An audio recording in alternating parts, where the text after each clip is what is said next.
Pernah kepikiran nggak sih kalau sains itu cuma soal rumus-rumus yang bikin pusing di laboratorium? Nah, hari ini kita bakal bongkar semua itu. Yuk kita mulai petualangan seru buat ngeliat gimana sains itu sebenarnya adalah cara kita buat ngertiin semua hal di dunia ini. Dari yang paling kecil sampai alam semesta yang luasnya tak terhingga. Oke, kita mulai dari yang simple dulu ya. Coba deh, sekarang lihat sekelilingmu. Sadar nggak kalau sains itu ada di mana-mana? Beneran, di mana-mana.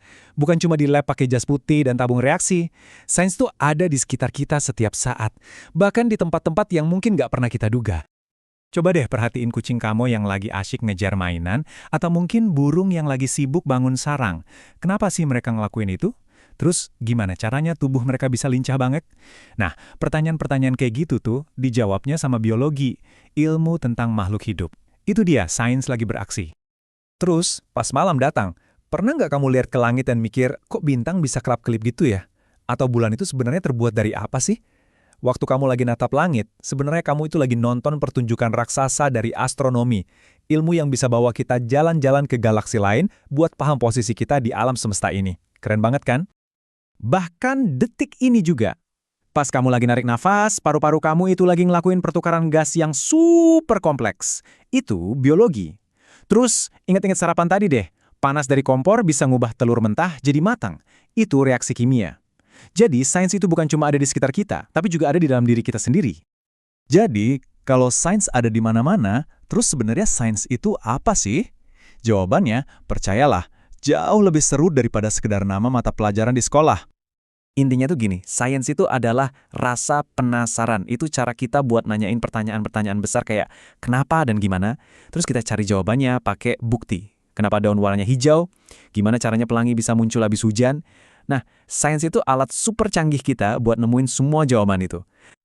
Bener banget, kayak yang tertulis di sini. Belajar sains itu bukan cuma perjalanan buat ngertiin dunia luar aja. Pas kita belajar cara kerja otak kita atau tentang genetik, kita itu sebenarnya juga lagi dalam perjalanan buat lebih kenal sama diri kita sendiri. Petualangan yang gak ada habisnya. Oke, kita lanjut lagi ya. Coba bayangin deh, sains itu kayak sebuah pohon raksasa yang gede dan kuat banget. Nah, pohon ini punya banyak banget cabang, dan tiap cabang itu adalah satu dunia baru yang unik dan seru banget buat dijelajahi. Dan tiap cabang ini benar-benar buka dunia baru. Ada biologi yang ngajak kita kenalan sama semua makhluk hidup, dari bakteri paling kecil sampai paus paling besar. Terus ada kimia yang ngejelasin kenapa api bisa panas atau kenapa besi bisa karatan. Ada geologi yang bisa ngebaca sejarah bumi dari lapisan batu. Ada astronomi yang bawa kita keluar angkasa. Dan ekologi yang nunjukin kalau semua kehidupan di planet ini tuh saling nyambung. Kira-kira mana nih yang paling bikin kamu penasaran? Tapi, sains ini nggak muncul gitu aja loh. Sains itu ada karena pahlawan-pahlawannya, orang-orang hebat yang super gigih dan ngabisin hidup mereka buat nemuin hal-hal baru. Yuk, kita kenalan sama beberapa dari mereka. Kita semua pasti kenal sama Albert Einstein yang benar-benar mengubah cara kita mandang alam semesta. Tapi lihat deh di sebelahnya, kita punya kebanggaan Indonesia, Bapak B.J. Habibie. Beliau itu bukan cuma seorang presiden loh, tapi juga insinyur super jenius yang teorinya tentang keretakan pesawat dipakai di seluruh dunia. Ini bukti nyata kalau inovasi sains yang hebat itu bisa datang dari mana aja, termasuk dari negara kita sendiri. Dan sekarang, ini nih bagian yang paling seru. Kamu? Iya, kamu juga bisa jadi seorang ilmuwan. Serius, nggak perlu nunggu punya laboratorium canggih kok buat mulai. Kamu cuma butuh satu alat yang paling kuat, yang dipunya sama semua ilmuwan hebat di dunia. Ini dia peta jalannya. Metode ilmiah. Kelihatannya rumit? Nggak sama sekali. Contohnya gini, observasi. Kamu lihat tanaman di dekat jendela tumbuhnya miring ngikutin cahaya. Hipotesis, kamu nebak. Kayaknya tanaman butuh cahaya deh buat tumbuh.